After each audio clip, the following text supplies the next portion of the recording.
جس نے چینل کو سبسکرائب نہیں کیا، جلدی سب سے پہلے چینل کو سبسکرائب کریں۔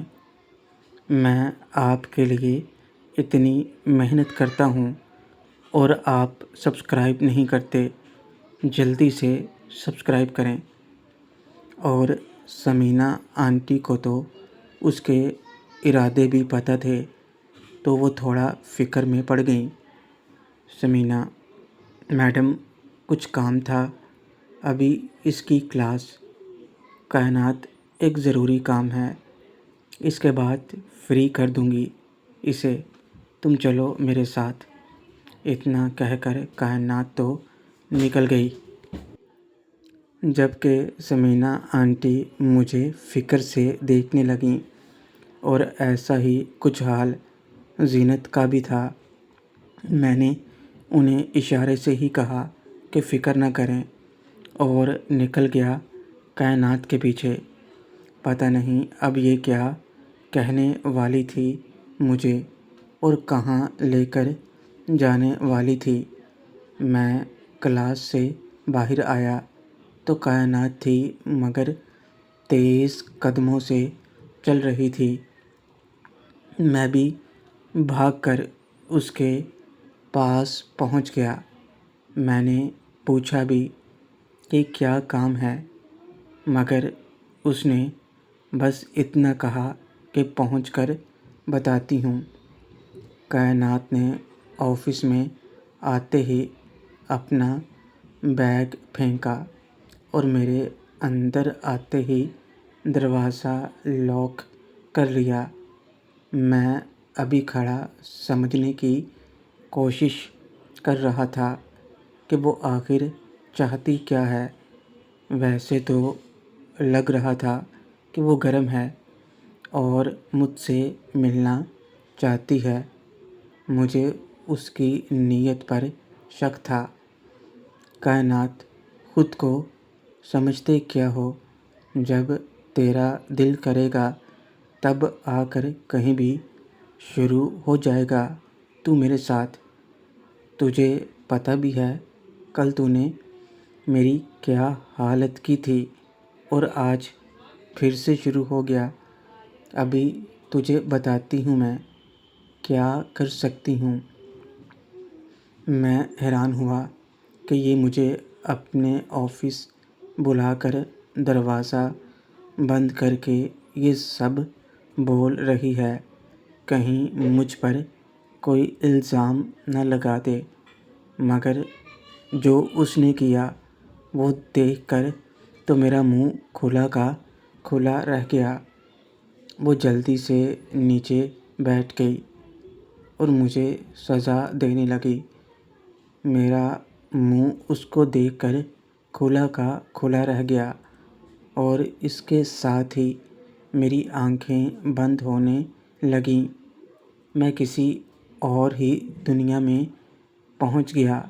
کائنات اب جو مجھے سزا دے رہی تھی، میں اس کو بہت انجوائے کر رہا تھا، اور پتہ نہیں مجھے بھی کیا ہو رہا تھا۔ کائنات، تو نے سچ میں مجھے اپنا دیوانہ بنا لیا ہے۔ آج تک میں نے ایسا انسان نہیں دیکھا۔ کل تم نے جو مجھے سزا دی تھی، لیکن اس سزا کو پا کر مجھے جو مزہ آیا وہ پہلے کبھی نہیں آیا۔ اب تم نے جو میری کلاس میں حالت کی ہے، اب میں تمہیں سزا دوں گی۔ اب میں تیری دیوانی ہوں۔ اب تو خود ہی اپنی اس دیوانی کو سنبھالے گا۔ اور یہ کہہ کر اس نے دوسری طرف منہ کر لیا اور مجھ سے ناراض ہونے لگی۔ میں دل ہی دل میں اتنا خوش ہو رہا تھا کہ پہلے کبھی اتنا خوش نہیں ہوا تھا۔ پتہ نہیں ثمینہ آنٹی اور زینت میرے بارے میں کیا سوچ رہی ہوں گی۔ شاید یہی کہ کائنات میڈم مجھے سزا دے رہی ہوں گی، لیکن جو وہ مجھے سزا دے رہی تھی میں اس سزا کو انجوائے کر رہا تھا۔ کائنات نے منہ دوسری طرف کیا تو میں اسے منانے لگا۔ کائنات بولی، کمینے، جیسے کل سزا دے رہا تھا ویسے آج بھی سزا دے۔ تو میں نے کہا ٹھیک ہے۔ اس کے بعد میں اس کی دھجیاں اڑانے لگا۔ کلاس میں بیٹھے ہوئے میں کائنات کو تنگ تو کر رہا تھا، لیکن مجھے پتہ نہیں تھا میرے تنگ کرنے کا اثر اس پر اتنی جلدی ہوگا۔ کچھ ہی دیر میں میں نے محسوس کیا کہ کائنات مجھے کنٹرول کر رہی ہے، اور وہ جیسے چاہ رہی تھی میں اس کو ویسے ہی سزا دے رہا تھا۔ اس کے بعد کائنات نے مجھے دھکا دیا اور کرسی پر بٹھا دیا اور بولی، اب تم کرسی پر بیٹھ کر مجھے سزا دو۔ اور جب میں اسے سزا دینے لگا تو وہ مجھ سے باتیں کرنے لگی اور کہنے لگی، میں کب سے تم جیسے انسان کو ڈھونڈ رہی تھی، تم ہی اصلی مرد ہو۔ تم سے ملنے کے لیے تو میں کچھ بھی کر سکتی ہوں۔ اب میں تمہیں کبھی نہیں چھوڑوں گی۔ تم جب چاہے مجھ سے ملنے کے لیے آ سکتے ہو۔ کائنات آنکھیں بند کیے مجھ سے یہ باتیں کر رہی تھی۔ سزا دیتے ہوئے میں نے اسے دوسرے طریقے سے چھیڑا تو وہ غصہ کرنے لگی۔ تو میں نے کہا، اگر تم مجھ سے ملنا چاہتی ہو تو پھر مجھے دوسرے طریقے سے بھی سزا دینے دو۔ وہ بولی، ٹھیک ہے، لیکن پہلے جو مجھے سزا دے رہے ہو وہ تو پوری کرو۔ سزا دینے کے بعد میں وہاں سے نکل گیا۔ یہ بھی نہیں دیکھا کہ کائنات ابھی تک سنبھلی ہے کہ نہیں۔ ویسے بھی وہ آفس اسی کا تو تھا، تو فکر نہیں تھی۔ میں کلاس کی طرف واپس آ رہا تھا کہ بیل بج گئی۔ شکر ہے کہ ٹائم پر کام ختم ہو گیا تھا، ورنہ عارف یا بصرہ سر آ جاتے۔ بیل بجنے کے ساتھ ہی ثمینہ آنٹی باہر نکل آئیں اور سامنے مجھے پا کر انہوں نے پریشانی سے پوچھا، ثمینہ کیا کہا؟ کائنات نے، شیرو، ارے آنٹی ایسا کچھ نہیں ہے، آپ فکر نہ کریں۔ میں نے کہا تھا نا، میں کسی کو جانتا ہوں جس کی بات وہ مانتی ہیں، تو بس اب سب ٹھیک ہے۔ جانتی ہیں انہوں نے مجھے 99 مارکس دیے ہیں اپنی سبجیکٹ میں۔ یہ سن کر ثمینہ آنٹی حیران بھی ہوئیں اور خوش بھی۔ ثمینہ، سچ مجھے یقین نہیں ہو رہا وہ اتنی جلدی بدل گئی۔ چلو اچھا ہے، اب تمہیں وہ تنگ نہیں کرے گی۔ اتنا کہہ کر ثمینہ آنٹی چلی گئیں۔ پیچھے زینت میرا انتظار کر رہی تھی۔ زینت، کدھر گئے تھے تم اس کھڑوس کے ساتھ؟ شیرو، کچھ نہیں، وہ مجھے اپنے آفس میں لے کر گئی تھی۔ زینت، ویسے یہ چل کیا رہا ہے تیرا اس کے ساتھ؟ زینت کے اس سوال سے میں اندر سے ڈر ہی گیا کہ کہیں زینت نے کچھ دیکھ تو نہیں لیا۔ شیرو، کیا مطلب کیا چل رہا ہے؟ زینت، یہی کہ ہمیشہ تیرے سے کھار کھانے والی، تجھے کالج سے نکلوانے کی دھمکی دینے والی آج تیرے پاس ہی آ کر بیٹھ گئی۔ اور اوپر سے تجھے 99 مارکس بھی دے دیے۔ کچھ تو چکر ہے شیرو، اب مجھے کیا پتا، خود ہی پوچھ لے جا کر۔ میں تو شکر منا رہا ہوں کہ جان چھوٹی۔ زینت: یہ تو صحیح ہے، چل کینٹین میں چلتے ہیں، دیکھیں تو ذرا مسٹر ہیرو کا کیا بنا۔ مناہل موعد اور ندیم کو ساتھ لے کر ایڈمیشن کروانے گئے تو تھے، مگر کسی نے ان کی بات ہی نہیں سنی۔ پروفیسر رفیق سے بھی ملا، مگر انہوں نے پرنسپل سر سے بات کرنے کو کہہ دیا۔ جب پرنسپل سر سے بات کی گئی تو انہوں نے صاف ہی منع کر دیا۔ ندیم نے لاکھ کوشش کی پر وہ کسی بات سے امپریس نہ ہوئے۔ انہوں نے صاف کہہ دیا، اگر کوئی عطیہ کرنے والوں میں سے کہہ دے تو ایڈمیشن ہو سکتا ہے، مگر سفارش سے ہی بات بنے گی۔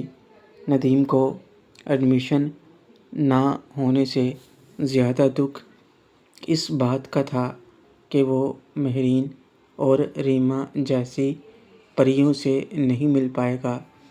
کل رات سے ہی اس نے پتہ نہیں کیا کیا سپنے دیکھ لیے تھے، اور ایک ہی پل میں سارے سپنے ٹوٹ گئے۔ ان دونوں کے برعکس موعد ضرور خوش تھا، کیونکہ اسے لگ رہا تھا کہ ندیم کباب میں ہڈی بن سکتا ہے، مگر ایڈمیشن نہ ہونے سے وہ بھی دور ہو گیا۔ تینوں واپس کینٹین میں آ گئے، کیونکہ اب یہیں تو ملنے والے تھے سب۔ کینٹین میں آتے ہی میری مہرین دونوں اپنی پکی جگہ اسی ٹیبل پر بیٹھی تھیں جہاں وہ پہلے سے بیٹھا کرتی تھیں۔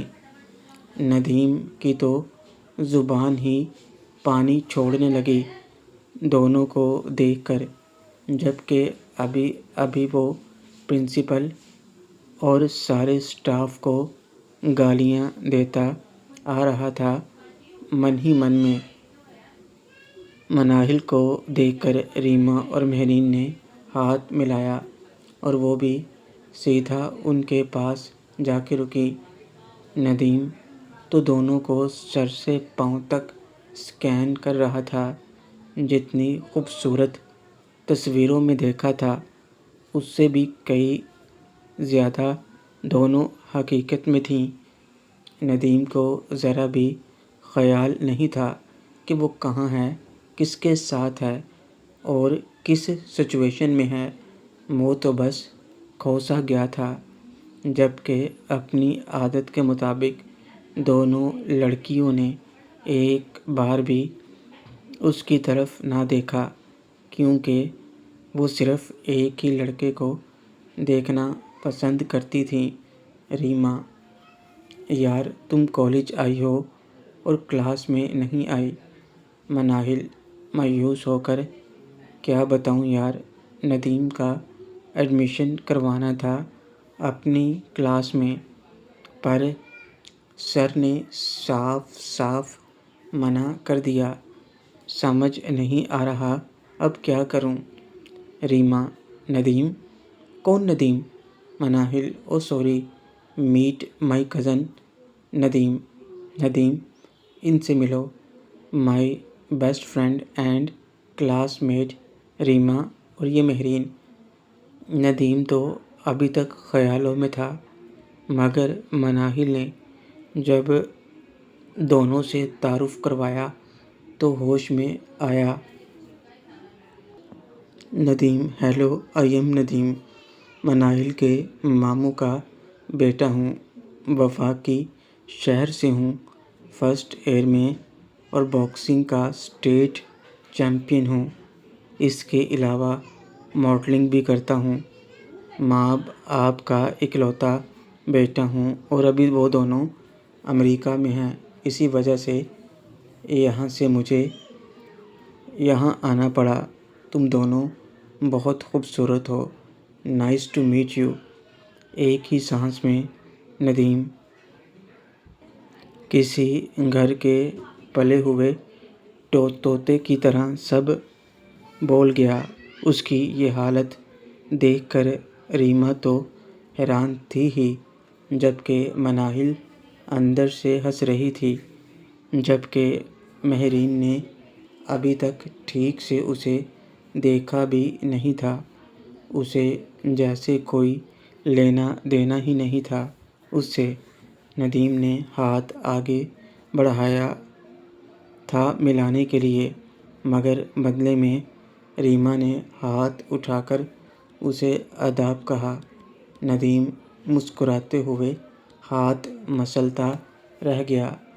جو کبھی ہائی کیا کرتا تھا تو اس کی ایک نظر پر لڑکیاں فدا ہو جاتی تھیں، اس کو اس طرح اگنور کیا جاتا اسے اندر سے برداشت نہیں ہو رہا تھا، جبکہ مہرین نے تو دیکھا تک نہیں۔ Reema, thanks for compliment. ویسے تم بھی اسمارٹ ہو، تو تم ہماری کلاس میں آنے والے تھے، اب تو مشکل ہو گیا نا؟ ندیم، مجھے لگتا ہے یہاں ٹیلنٹ کی قدر نہیں کی جاتی، اس لیے انہوں نے مجھے ایسے اگنور کر دیا، ورنہ دوسرے کالج تو خود مجھے بلا رہے ہیں، وہ تو مجھے اسی وقت ایڈمیشن دے رہے تھے بنا کسی فیس کے، پر یہاں تو کوئی قدر ہی نہیں کرتا۔ موہت، ویسے تو فلاں کالج بھی اچھا ہے، ہمارے کالج کے بعد اسی کا نام آتا ہے، تو وہاں ایڈمیشن لے لو، اگلے سال یہاں آ جانا۔ ندیم کو موہت کی یہ بات ذرا بھی پسند نہ آئی، پر وہ اس کی بات کو اگنور کرتے ہوئے مہرین کی طرف متوجہ ہو گیا۔ ندیم، ویسے مہرین، آپ کسی سے بات کرنا پسند نہیں کرتی کیا؟ آپ جیسی خوبصورت لڑکی کو تو ایسا نہیں کرنا چاہیے۔ میں اتنا بھی برا نہیں ہوں ویسے۔ مہرین، ارے نہیں، ایسی کوئی بات نہیں، آپ مناہل کے بھائی ہیں تو میرے بھی بھائی جیسے ہیں۔ ویسے اگر آپ کو اس کالج میں ایڈمیشن لینا ہے تو ایک بار شیرو سے بات کیجیے، وہ ضرور کچھ نہ کچھ کر لے گا۔ پرنسپل سر اس کی ہر بات مانتے ہیں، اور اس کالج میں ٹیلنٹ کی بہت قدر ہے، جس کی سب سے بڑی مثال شیرو خود ہے۔ مہرین کے منہ سے بھائی سن کر ندیم کی تو جھانٹیں ہی سلگ گئیں، اور اس سے بھی زیادہ اس کی تعریف سن کر اس کے من میں تو پہلے ہی شیرو کی وجہ سے کمپٹیشن کی آگ لگی ہوئی تھی، اوپر سے اپنے سامنے اتنی خوبصورت لڑکیوں کو دیکھ کر، اور اب وہاں بھی شیرو کا نام ہی سن کر اس کا دل سلگنے لگا۔ ندیم، اب بھلا وہ کیا کر لے گا جب پرنسپل سر سن ہی نہیں رہے؟ وہ تو کسی ڈائریکٹر کی سفارش مانگ رہے ہیں، اور شیرو تو ایک اسٹوڈنٹ ہے۔ ریما، تمہیں شاید مناہل نے ٹھیک سے بتایا نہیں شیرو کے بارے میں۔ اب تو زخم پر نمک چھڑکنے والا کام ہو گیا تھا، جب ریما نے بھی شیرو کا نام اس طرح سے لیا، پر کرتا بھی تو کیا، اور کچھ بول کر وہ ان پریوں کی نظر میں چھوٹا نہیں بننا چاہتا تھا۔ مناہل، ارے سب بتایا ہے، مگر ابھی اسے بھروسہ نہیں ہے نا؟ تم رکو، وہ ابھی آتا ہوگا، میں اس سے بات کرتی ہوں، ضرور کچھ نہ کچھ ہو جائے گا۔ موہت پلیز تم بھی اسے مجبور کرنا، وہ تمہاری بات ضرور مانتا ہے۔ اور مہرین تم بھی کہنا، ہاں تمہیں تو وہ انکار کرتا ہی نہیں۔ اور ریما تم بھی۔ مہرین اور ریما ہاں میں سر ہلا دیا، مگر موہت من ہی من میں پچھتا رہا تھا کہ یہ مناہل کیوں پاؤں میں کلہاڑی مار رہی ہے۔ اسی دوران وہاں لائبہ اور شائستہ بھی آ گئیں۔ ندیم کی آنکھیں تو ان کے حسن پر ہی روٹیاں سینکنے لگیں۔ آتے ہی وہ سب ہنس کر ملیں اور مناہل نے ندیم سے بھی ملایا، پھر ان سے بھی ایڈمیشن کی بات کی تو لائبہ بول پڑی، لائبہ ویسے یار یہ کام تو روزینہ بھی کروا سکتی ہے، اس کے پاپا بھی ٹرسٹی ہیں۔ مناہل ہاں میں تو بھول گئی تھی، کہاں ہے باجی؟ ندیم کا تو دل ہی خوشی سے جھوم اٹھا کہ بات سن کر۔ لائبہ مگر یار وہ تو آج نہیں آئیں اور اس کا فون بھی بند ہے۔ شائستہ ویسے یار اتنی ٹینشن لینے کی ضرورت نہیں ہے، شیرو کہہ دے گا تو کام ہو جائے گا، اس کی بات نہیں ٹالتے سر۔ ایک بار پھر ندیم اندر سے جل گیا، اوپر سے مسکرا رہا تھا پر اندر سے جل رہا تھا۔ میں من ہی من میں سوچ رہا تھا اب سب کی زبان پر ایک دن میرا ہی نام ہوگا۔ لائبہ بات تو تیری صحیح ہے، اگر اس نے روزینہ کو بھی کہہ دیا تو وہ کسی طرح بھی کر کے اپنے پاپا سے کام کروا لے گی۔ ویسے ہے کہاں شہزادے صاحب؟ مجھے اس کی کلاس لگانی ہے۔ ندیم لگتا ہے روزینہ اور شیرو کے بیچ بہت گہری دوستی ہے۔